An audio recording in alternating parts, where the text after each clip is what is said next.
upon our minds that we should do. Ang worship service po ay isang bagay na kahit ano pa ang mangyari ay kailangan nating pursige. Kahit ano pang balakid, kahit umuulan, bumabagyo, at maraming problema sa buhay, maraming pagsubok sa trabaho, sa pamilya, at kahit na minsan kung meron kang health problem, kung kaya pa ng katawan mo, ay sige pa din, no? So, yan po ay binibigay din sa atin nitong ating text, running the race. At alam natin na kapag isang Olympic or isang competition, nagte-training ang mga tao para dyan. Kaya pag dumating yung araw na talagang umpisahan na yung race, kahit ano pa ang problema mo sa buhay, nararamdaman mo, ay sasali ka dyan kasi parang mababaliwala yung buhay mo eh. Pagka nag-training ka, tapos hindi mo naman sinalihan. Ngayon, kakaiba po itong race na binigay sa atin ng Panginoon. Itong race na ito is the race of life, of the Christian life. Once we are Christians, oras na tumanggap na tayo sa Panginoon, the Holy Spirit is in us, we enter the race. But while others have entered the race and are running the race, some have only entered the race but sit down. Yun ang nakita na ni Apostle Paul. At yun naman talaga nangyari sa lahat ng Kristiyano. Pagkatapos mong maging Kristiyano, akala mo tapos na ang boxing. Tapos na ang laban. Dahil dadaling ka na ng Panginoon sa langit no matter what happened to you. Totoo naman na lahat ng niligtas ng Panginoon ay makakarating sa heaven's shore. Tayo ay ahatid ng Panginoon doon. He is able to save us to the uttermost. Hanggang sa kaduluduluhan, kahit ano pang mangyari sa iyo. Kahit ano pang attitude mo. Kahit ano pa ang pagsubok na bumagsak ka doon sa pagsubok na yon. Hindi yon dahilan para sasabihin ng Panginoon, ayoko na sa iyo. Lagi kang bagsak. Lagi kang failure. Hindi kagaya sa school, hindi kagaya sa trabaho natin, nate-terminate tayo pag lagi tayong failure. Pagka ikaw hindi nakaka-perform according, anong pakinabang ng kumpanya sa'yo, bakit ka pa i-retain? So, they have to let you go. And ang daming nag-a-apply, ang daming tao na pwedeng pakinabangan para umunlad yung kumpanya. Natural lang yan. Ganon din sa school. Sa school, kung ikaw ay laging absent, pag recitation, wala kang masabi. Pagka quiz, bagsak ka. No? Kung ano lang sinasagot mo. Imbis na sagutan mo yung tanong, nagdo-drawing ka lang ng, dinodrawing mo yung mukha ng teacher mo. Nilalagyan mo ng sungay. Diba? May mga ganon, mga salbahe, no? So, ikaw pa ang pinakamagulo. Tuwing present ka, imbis na tahimik yung klase, ikaw ang pinakamaingay, pinakamagulo. So, paano gagawin sa'yo ng teacher?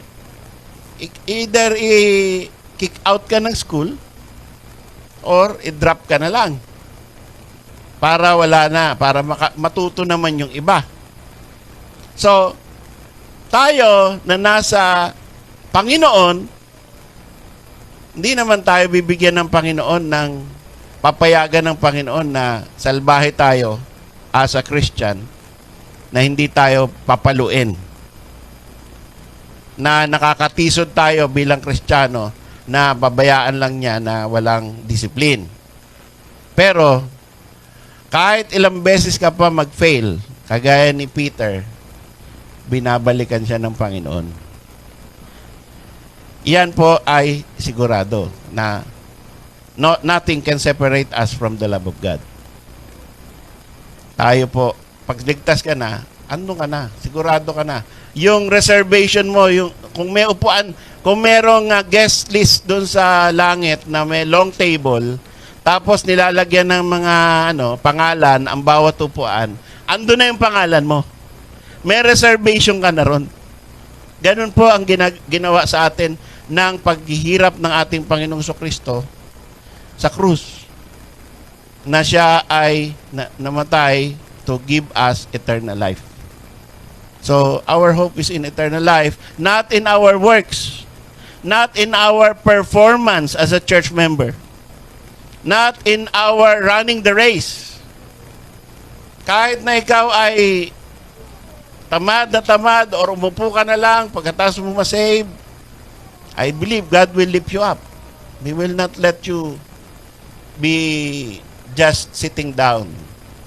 Pero ito, aside from ang Panginoon may ginagawa sa atin, diba sa Philippians 2:12, work out your own salvation with fear and trembling, for it is God which worketh in you. So pag nakaka-perform ka, nakakagawa ka ng mga bagay para sa church, para sa ministry, para sa Panginoon, it is God which worketh in you. So you still have to go to the Lord and praise His name because He worked in you. Pero, ganun pa man, merong kabilang side yon na merong kang motivation, merong kang sige, sumali ka sa race at tumakbo ka. Hindi ka sumali lang. Hindi ka nagpalista lang. Sabi doon, run. Ulitin natin, Sabi, know ye not that they which run in a race, run all, but one receiveth the prize. Ang kaibahan ng race na ito, mga kapatid, one receiveth the prize. Sino yung nakakatanggap? Wala itong cut-off na pag sinabing, yung unang 100 sa finish line, yun lang ang may reward. Ito, mga kapatid, lahat ng makatapos ng race may reward. Run that ye may obtain. One receiveth the prize. Sino yung tumatanggap ng reward or ng crown or ng premyo? Yung nakatapos ng race. So run that you may obtain. Kaya dapat lahat tayo tumatakbo para meron tayong matanggap na crown and prize. Ito po ay hindi lamang pakiusap. Ito ay utos. Kaya, hindi pwede sa atin sabihin, sige, kayo na lang. Oo nga, meron nga nakasulat dyan, run the race. Parang di ako masayang sumali . No? So, kayo na lang. Okay lang. No? Kahit na doon lang ako sa bahay kubo sa corner ng langit, okay lang ako. Total, saved na ako . No? Merong isang kantang ganun . I will be happy to live in a corner of glory land. Masyadong mababa standard niya sa buhay. Kristiyano, no? Masaya na siya doon. Kasi di ba, I've got a mansion just over the hilltop. Yun ang, so yung isa naman, yung isang songwriter, kumanta, I'll be happy to live in the corner of glory land. Masyadong depressing yung kanta niya, no? Biro mo, nasa glory land ka na, nandun ka sa sulok, yung ready to fall down na ulap. Nasa edge ka. Wag po ganon. The Lord has promised us a prize if we run the race. So, kailangan po maging eager tayo, maging enthusiastic tayo.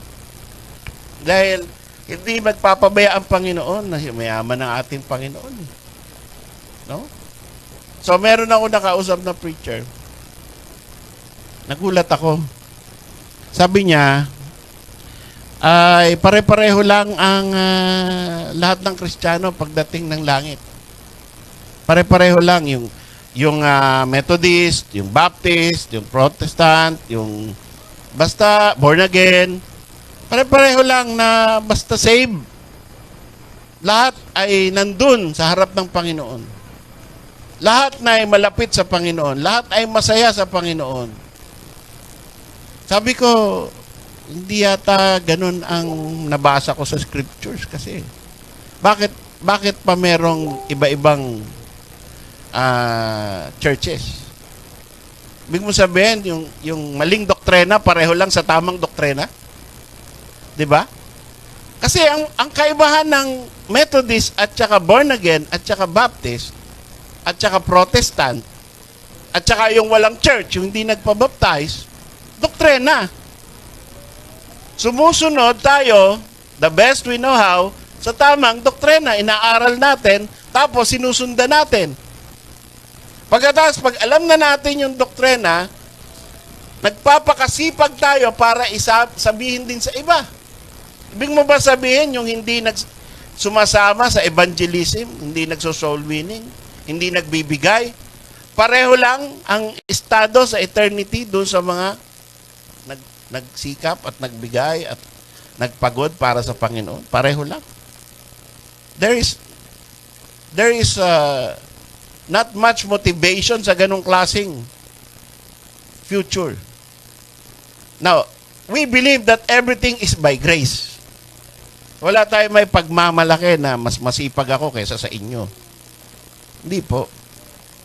Pero, doon sa binigay sa atin na sipag ng Panginoon, binibigyan niya ng grace din at saka ng prize. Ang daming beses sinabi, merong prize. So, hindi meaningless yung word na prize. Ang prize, merong hindi nakakatanggap, merong less prize, merong lesser crowns, merong big crowns. Iba-iba. At ang patunay nga niya, nabanggit ko na sa inyo, during the time of the Lord here, nakita na natin, meron siyang out of 12, meron siyang 3. Diba? Out of 70, meron siyang 12. So bakit hindi lahat pinaakyat niya doon sa bundok nung nagbibili na siya na go into all the world? He went to a high mountain and he called upon to himself 11 disciples. At yun ang sinabihan niya. All powers given unto me in heaven and in earth. Tapos, doon sa Garden of Gethsemane at saka sa Mount of Transfiguration, ba't hindi niya tinawag yung 11? Bakit 3 lang? Ibig sabihin, merong karapatan ang Panginoon kung kanino niya gustong ipakita yung kanyang blessing, power, and glory. At yan na hindi binibigay niya sa lahat. So, ganun din, pagdating ng eternal ages, may iba-iba rin. Hindi natin sinasabi na yung iba malungkot sa langit dahil walang reward. May regrets, eternal regrets, no? Mahirap naman ganun. Na araw-araw, wala nang day doon. Lahat yun, a day na. Wala nang next day, second day, 1,000 years, 1 million years na ako dito. Naaalala ko pa nung nandun ako sa Taguig, ine-encourage kami to run the race. Hindi ako nag-run. Kaya after 1 million years, naaalala ko pa talaga yung preaching na yun eh. At kung gaano ako katamad noon. Tuloy, kayo nandyan sa malapit sa Panginoon. Ako nandito, ang layo-layo ko sa Panginoon. What a regret. Oh me, sayang na sayang naman. Walang ganon. Hindi ka manghihinayang sa katamaran mo. Magiging masaya ka rin. Pero, merong iba-ibang estado by the determination of God. And that is also by the grace of God.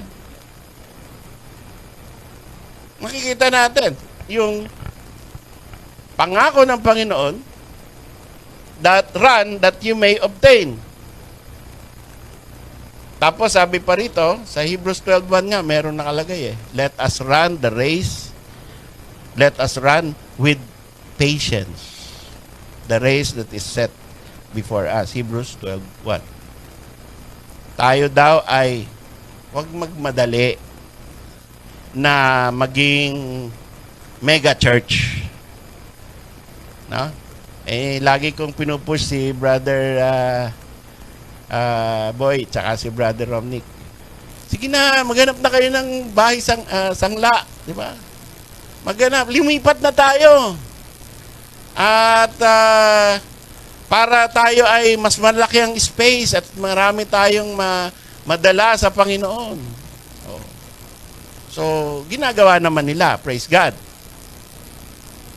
Pero hindi naman dapat na pagalitan ang mission dahil hindi nagmamadali. Dahil ang sabi rito, let us run with patience. Ganun lang. Di ba pag marathon, 10 kilometers, tatakbo ka ba nun ng todo? Na 9 seconds lang, naka 100 ka na. Pag ginawa mo yun, hindi ka tatagal. Di ba? Pagka mga 500 meters, wala ka na. Wala ka ng lakas, hihiga ka na lang. Nakuha mo nga ng 1 minute yung 500 meters. Siguro yung iba mas mabilis pa. Sabihin na natin, within 1 minute, 60 seconds, nakuha mo yung kalahating kilometro. Wow! Pero pagkatapos nun, lampa ka na. Hindi ka na makakatayo. Pagod ka na. 10 kilometers yun. Kaya, ang sabi ni Paul, o ng sumulat ng Hebrews, let us run with patience. Kung hindi natin alam kung kailan matatapos yung race na ito. Pero alam natin, pag natapos yung buhay, tapos yung race. Kung hanggang kailan ka bibigyan ng Panginoon, praise God, I am now 64. No? Meron ng mga namatay ng 50. May mga namatay ng 52, 54. Yung pastor ko namatay 69. Yung tatay ko namatay 51. At merong mga mas bata pa at mas malakas pa na wala na ngayon. Heart attack, high blood pressure. Yung kapatid ko pala, 58. No? So, pumutok yung mga ugat niya dito sa ulo. 58. Nauna pa sa nanay ko na 87 nung namatay. I don't know. 64? I don't know if I can last up to 65 by God's grace. Or maybe 70. Sabi ni Paul, ni David, 70. The days of a man is 70. That's 70. So, di natin alam eh. Di natin masabi. Naku, malapit na ang 70 64. 6 years na lang ako. 6 years na lang. So, kailangan medyo magsipag na ako sa Panginoon sa 6 years na to. Hindi mo alam. Diba?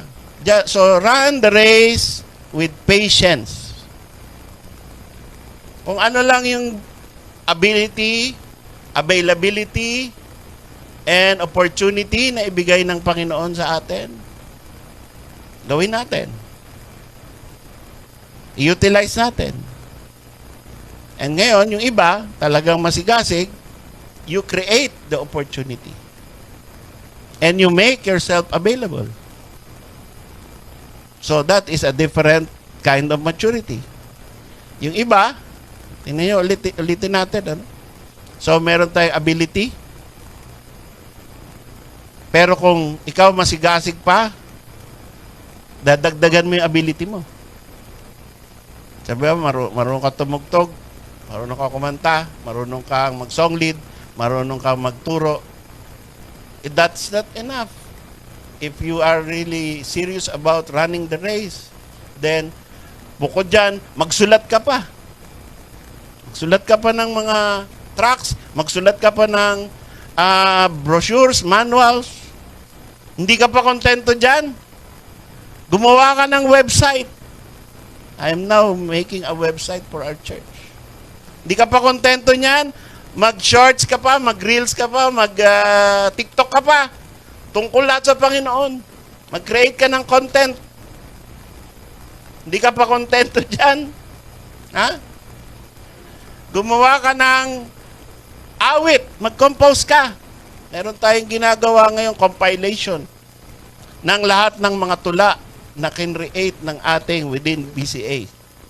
So, meron ba galing sa Taguig na mga gumawa na ng mga tula at saka translation ng mga sikat na hymnals or sarili nating composition? It is possible, mga kapatid. So, ibig sabihin, may ability ka, pwede mong dagdagan yung ability mo to run the race. Don't stop with what you have now. Think of what you can still do. How you can still increase your abilities for Christ. And then, availability. Sabihin mo, may trabaho ka, 8 to 5. Pagkatapos ng 5, para sa sarili mo na. That is your time para magpahinga, mag-milk tea, mag-market, magpunta sa mga Tagaytay, kung saan-saan, mag-McDo, kung saan. So, para naman sa sarili ko yun, kasi 8 to 5 ako nagtrabaho. Doon sa 8 to 5 na yun, nagpagamit din ako sa Panginoon. Winitness ako yung boss ko, yung kasama ko sa office. No? Pero, don't stop there. Pwede mo pang gamitin yung availability, yung natira mong oras, na sabi mo para sa sarili mo na. Pwede mo pang isabay pa din yung para sa Panginoon, or talagang alisin mo na yung para sa sarili at para sa Panginoon na lahat. Think of what you can do if you are running the race for Christ. And then there is the opportunity. Tayo po, ako, opportunity ko, doon lang sa aking circle of friends. At saka sa paligid doon sa church. Pero, gagawin ko ba limit yon? Hindi, di ba? By the grace of God, gumawa ako ng maraming signboard. At gumawa ako ng maraming posts. At dahil doon sa mga yon, marami nag-i-inquire sa atin tungkol sa sovereign grace. Kaya meron tayong inquiry galing ng Maribeles Bataan at saka ng Samar. Na-attract sila ron sa post eh. Hindi lang ang post, hindi lang basta may masabi ka lang, nag-post ka pagkain, pinost mo gaano ka kapogi ngayon, diba? May bago kang lipstick, o may bago kang hairdo or damit. Ganun lang, ginagamit mo yung social media para sa ganun. Gamitin mo para sa Panginoon. Dahil sa pamamagitan niyan, merong mga kakalat-kalat dyan na mga kaibigan mo pala, backslidden sila ng 10 years na, nabasa nila na ikaw pala ay sa Panginoon, babalik sila sa Panginoon. Maginamit ka. Mag-i-inquire sila. Ay, ang layo na pala niya. Hindi pwede. Sayang, malayo ka. Huwag mong gawin yung ganon. Yung sayang. Saan ka ba? Andito na ako sa Myanmar. O sige, baka pwede ako pumunta dyan. Alam niyo ba, merong nag-reach out sa akin sa Spain. Kaibigan ko na nasa Saudi. Dati. Andito na po kami sa Spain, Pastor, we miss your preaching. If you want, we can work out, we can pray that I will go there and start a mission with your family. A Bible study. But let's start with Zoom. Let's start with Facebook. Any problem you have spiritually, let me help you. Di ba? That is running a race in every which way possible. And every day you can run this race. Huwag tayong tumigil doon sa naaabot lang natin na nakakapag-usap natin across the table Worldwide na ngayon, mga kapatid eh. Worldwide na ngayon. May humingi sa inyo ng tulong, may humingi sa akin tulong. Sir, papakabit kami ng 3-phase. Saan ba kayo? Dito sa San Juan. Meron kaming 3-phase, single phase, hindi gumagana yung ibang makina ko, nasira. Sige, tulungan kita. Bigyan kita ng technicians. Oh. Tapos, habang naghihintay ka sa technician, baka gusto mong basahin itong gospel tract na ginawa ko. Di ba? Sino sa inyo nag-share na ng gospel tracts na ginawa natin? Na tama o mali? Online. Picture lang. Di ba? Pwede yun. Ngayon, mag-respond siya o hindi, nagtanim ka ng seed. Yun ang attitude doon. You run the race by planting seeds. The result is up to the Lord. But there are always results. Because that, according to my experience, there will always be result. It may not be thousands every day, but there will be one, and that one is already a big accomplishment for your race. Yung meron kang na-reach out na isang tao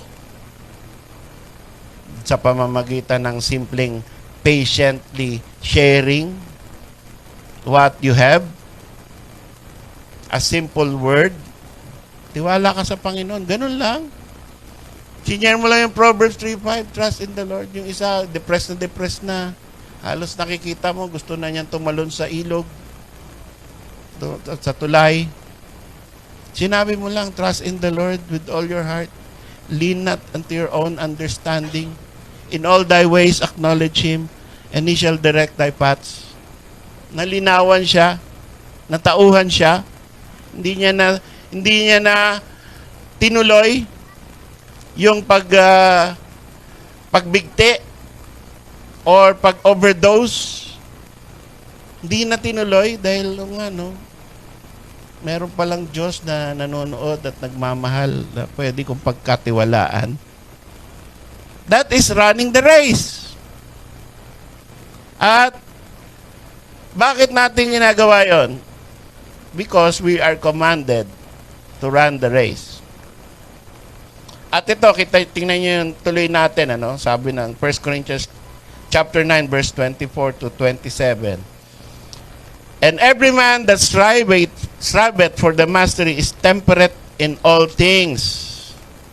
Yon.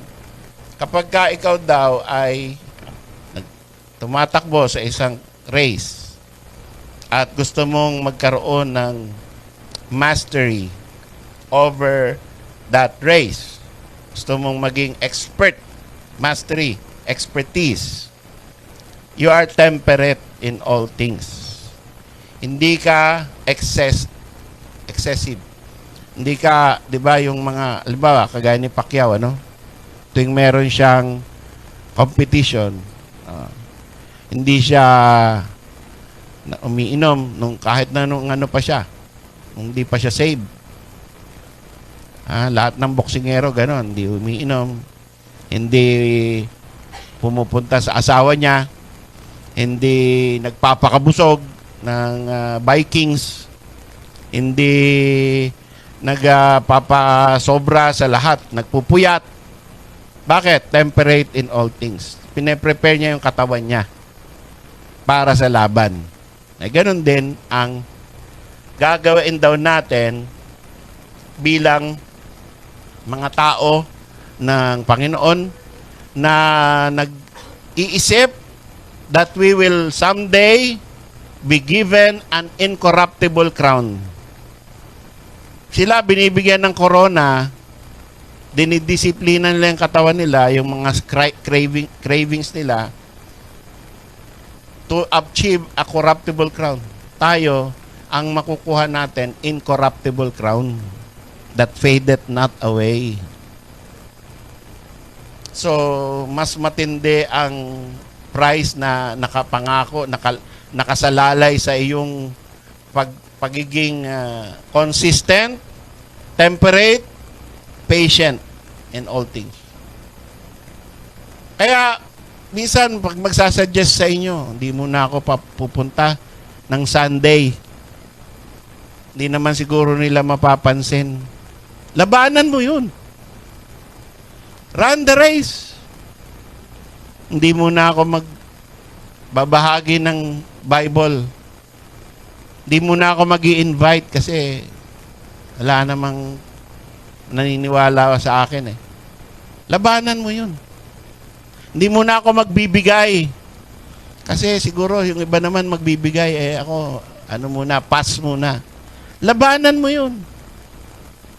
Marami tayong hila, maraming humihila sa atin para wag gawain yung mga ginagawa na natin consistently. Tigilan, wag muna, lie low muna, konting pahinga muna. Labanan mo yung hila. Humila ka pabalik. Papunta sa Panginoon. Labanan mo yung hila ng laman at hila ng mundo. At lalo na yung hila ng kaaway. Yan, araw-araw hihilahin ka niyan. The lust of the flesh, the lust of the eyes, lahat ay hihila sa'yo, palayo sa Panginoon. And when you're running the race, you strive for mastery, you should be temperate in all things. I therefore, sabi ni Paul sa 26, so run, not as uncertainly, so fight I, not as one that beateth the air, but I keep under my body and bring it into subjection. Si Paul ay dinidisiplina niya yung katawan niya. Binibigyan niya ng hardness yung katawan niya. Alam niyo yung bringing your body into subjection? Kahit gutom na gutom ka na, dahil gusto mong maka-achieve ng maximum benefit doon sa preaching, papatayin mo yung gutom mo. Kahit na antok ka na, para hindi mo ma-miss yung mga points doon sa sermon, imumulat mo yung mata mo, lalabanan mo yung antok. Kahit na masakit ang paa mo o kung ano man, so that hindi ka babangon ng alas 7 ng umaga para maka-attend dito ng 9, lalabanan mo yung tendency, yung pain. You bring your body into subjection. No? O ikaw, may sasakyan.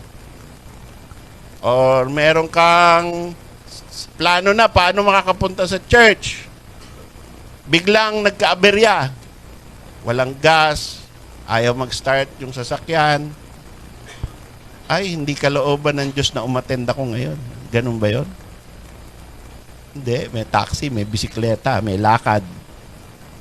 Di ba? May Grab. Anda ay paraan eh. May padjak. At merong tricycle. Maraming paraan. Hindi pwedeng tanggapin yung defeat at sabihin mo, hindi kalooban ng Diyos kasi ayaw mag-start to. Shhh. Hindi excuse yun. No? Hindi ka makabangon, nahihilo ka. Ha? Pilitin mo. Bring your body to subjection. Pilitin mo. No, kung talagang pagbangon mong ganyan, bumagsak ulit at talagang nawala, nahilo ka na at wala na, magtumawag ka na kay Brother Romnick para daling ka sa ospital.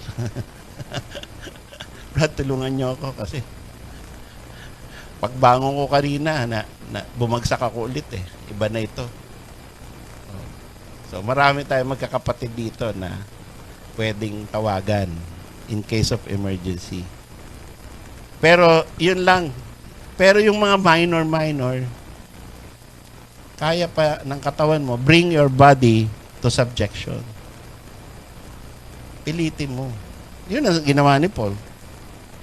No? Pagkatapos niyang mabugbog, binato, di ba, sa Derby, nabasa niyo na yun sa Book of Acts. Nagpipreach siya, tapos, Kinuha siya ng crowd, binato siya.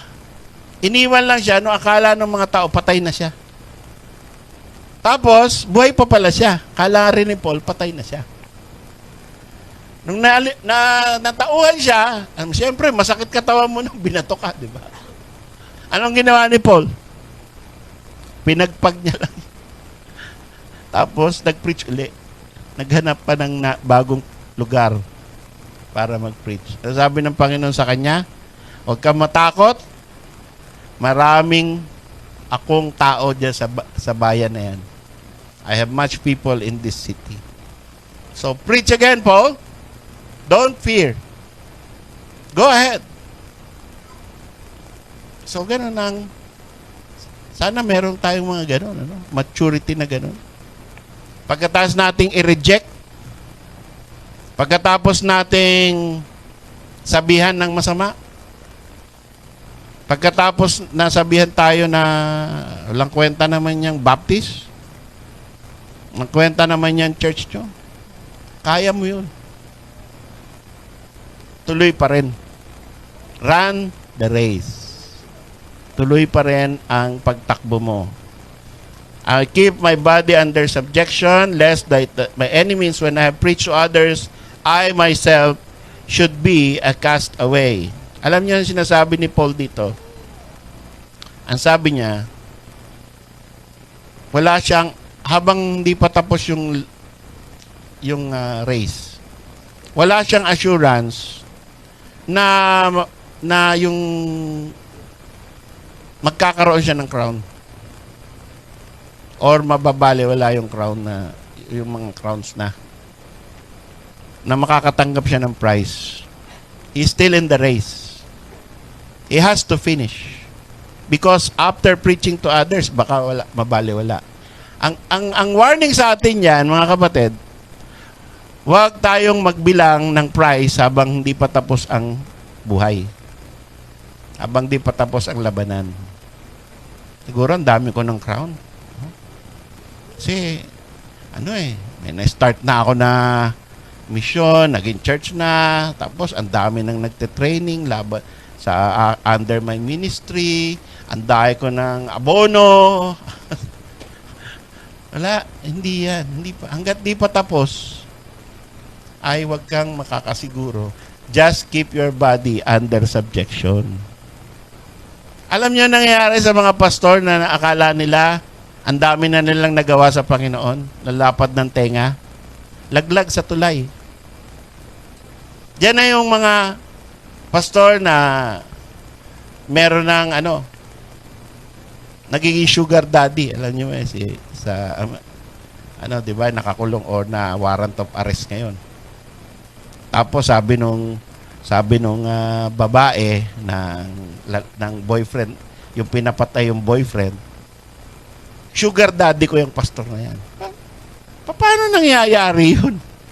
No? Pastor, nagbigay ng hundreds of thousands sa isang babae, sugar daddy. Kasi ang laki ng gawain eh. Tapos walang pwedeng makialam sa kanya among the members. Walang pwedeng kumwestiyon sa kanyang mga decision. Pag may kumwestiyon, may mapupulpit. Yan ang danger. Na you don't keep your body under subjection. So ano ngayon? May ministry pa ba yun? Kung makonvict yun, maaaring hindi siya makonvict, pero wala na. Kung hindi yan ganyan mga testimony, if not overwhelmingly declared as innocent, the church should kick him out. The church should kick me out. If ever merong ganong mga klaseng alingas-ngas na hindi ko mapapatunayan na wala talaga yun. No? Hindi natin dapat i-retain yung mga ganon. So yun yung abusado. May mga barel, may mga bodyguard. Yan ang testimony. Yan ang sinasabi ng mga witness eh. Pagka ang isang tao mahilig sa baril, of course, yung military talaga may baril yan. Pero wala ka namang Dahilan para magbaril, pero ang dami mong baril. Diba? Tapos, kahit walang nagtatanong, sasabihin mo, ano baril mo ngayon? Ay, wala po, Pastor. Hindi ho kami mahilig sa baril. Ako meron, 45. Meron din akong Armalite. Meron din akong pagmamalaki mo. Diyan nga kami nagpa-firing eh. Kahit di tinatanong. Kasi gusto mo malaman gaano ka nakasikat at kagaling. So that is not keeping your body under subjection. Nagiging mayabang. Nagiging palalo. Sabi ni Paul, I keep my body under subjection. Hindi ko pinapaalagwa yung aking pride. Hindi ko bayaan na ako'y maging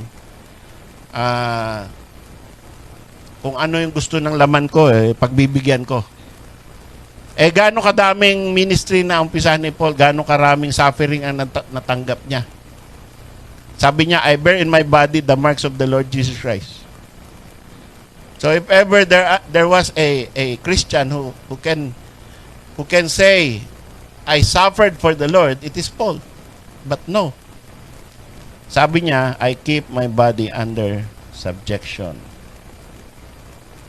So, at the end of his life, nung malapit nang matapos ang buhay ni Paul, doon, nung nakikita niya na yung puputol sa ulo niya, sinulat niya kay Timothy sa 2 Timothy 4, verse 6. 2 Timothy 4, verse 6. For I am now ready to be offered, and the time of my departure is at hand. So, malamang nireveal na rin ng Panginoon sa kanya, hindi na kita ililigtas dyan. Ililigtas kita noon sa Philippian jailer. Binuksan ko yung jail, nagpadala ko ng anghel. Pero ito, yan na yan. So, kaya sabi ni Paul, I am now ready to be offered. The time of my departure is at hand. I have fought a good fight. I have finished my course. Ito ginagawa ngayon sa mga mga politicians na namatay. I have fought a good fight. This is only applicable to those who have run the race of the Lord Jesus Christ. And those who have run the race faithfully in doctrine, in practice, and in everything that the Lord commands. Ito ay sinabi ni Paul sa kanyang sarili, I have fought a good fight, I have finished my course, I have kept the faith. Sabihin ko, ano yung gospel na pinreach ni Paul in the beginning, yung pa rin ang gospel na pinipreach niya near the end. I have kept the faith. Henceforth, there is laid up for me a crown of righteousness, which the Lord, the righteous judge, shall give me at that day, and not to me only, but unto all them that love His appearing. So, merong prize, mga kapatid. If we run the race, we can have that kind of confidence na binigay ng Panginoon kay Paul, that after his life is over, there is a crown of righteousness na pwedeng makuha. Na this is not given to everybody. If you did not keep the faith, maybe you're still saved, but na in the way, nagkaroon ka ng mga false doctrine, nagkaroon ka ng mga error, nagkaroon ka ng mga abuse. You have not kept the faith. You have not fought. You did not fight a good fight. So, iba ang matatanggap mo. Hindi mo pwedeng i-claim yung kiname ni Paul na crown of righteousness. Para yon dun sa mga naging faithful sa pananampalataya. Kaya naniniwala po ako na ang Panginoon, sabi nga, the Lord, the righteous judge. Kaya nga sinabi ng Panginoon sa judgment seat of Christ, He will give unto every man according to what he has done on the flesh, whether it be good or whether it be evil. Righteous judge ang Panginoon eh. So, merong comparisons, merong reading of the performances ng righteous judge. Kung anong ginawa mo, nag-run ka ba? Lagi ka bang absent? Lagi ka bang nasa ministry tuwing merong pagtawag? Naggagawa ka ba ng opportunities? Nagki-create ka ba ng sarili mong ability para madagdagan ang paglilingkod mo sa Panginoon? Or kontento ka na nakapunta lang ng Sunday morning, uwi, nabawasan na yung karayom sa konsyensya mo, next Sunday na ulit, ikaw magiging Kristiyano. Meron po mga gano'n, sadly, merong mga gano'ng Kristiyano na ang akala nila, ang meaning ng Christian life, Sunday morning. Pagkatapos noon, naganap ko na. Kasi gano'n yung Catholic eh. Nung Catholic ako, alas 6 ng umaga, bibihis na ako niyan. Dahil pag hindi ako umaten ng mass, buong linggo, sasabihin ng nanay ko, hindi ka pa pupunta sa misa? Mamaya after one hour na naman, bis ka na. Hindi titigil yon hanggang yung huling misa ay natapos. Hindi ka umattend, hindi ka pumunta, hindi ka nagsimba. Kaya para mawala yung paniningil na ganon, alas 6 ng umaga tuwing linggo, pumunta na ako. Kaya pag sinabi niya, nagsimba na po ako. Yung anak ko, bait. Tapos na. Pwede ka nang pumunta kahit saan, barkada, inuman. Wala na, hindi ka na niya papansinin tungkol doon sa bagay na yun. So, nagampanan mo eh, one hour lang. Pati konsyensya mo, mukhang kontento ka na rin. Pero iba eh, kaya dito sa atin, sa Baptist, nahihirapan yung iba, in-invite natin eh. Ang haba-haba ng worship service natin. Minsan may nagtatanong sa akin, invite kita sa Baptist Church. Anong oras ba umpisa? Anong oras ba tapos? Magkano ba bigayan dyan? Inaalam na agad yung details eh, no? So, tayo na ginawa ng Panginoon na maging kaanib dito, gusto na natin itong nangyayari sa atin. Tama ba? Gusto niyo ba yung nakikinig ng preaching, umaawit sa Panginoon, nag-special number, nagbibigay every Sunday and even more days if the Lord allows us? Sana po, yan ang buhay natin. Sabi nga ng isang nakaisip sinasabi mo mahal mo ang Panginoon. Sinasabi mo gusto mong pumunta sa langit. Dito nga sa lupa, ayaw mo yung magkasama kayo ng mga makakasama mo sa langit forever and ever, araw-araw. Dito tuwing linggo lang. Hindi mo matiis ang matagal na oras. Doon for eternity. Sasamba ka sa Panginoon. Kung ang attitude mo, Sunday, hindi mo makaya yung long hours, maboboard ka sa langit. Baka hindi para sa iyo ang langit. Baka mas exciting sa iyo impyerno. So run the race, mga kapatid. Dahil sinabi ni Paul, I have fought a good fight. Sana po tayo lahat at the end of our lives, bago tayo kunin ng Panginoon, ay malaman din natin by the grace of God that we have fought a good fight. We have finished our course and there is a crown of righteousness. Ang atin pong Panginoon, He fought a good fight. Ang ating pong Panginoon, He ran the race. He is really our great example, not just Paul. The Lord completed the race that was set before Him by the Father. Hindi po umurong ang Panginoon kahit na He had great drops, yung perspiration niya, like great drops of blood. Sinabi pa rin niya, nevertheless, not my will, but thine be done. So, mga kapatid, let us think of our brother Paul and our Savior Jesus Christ when we see ourselves drifting away, getting tired, getting bored, trying to seek the world to bring us happiness and excitement in life.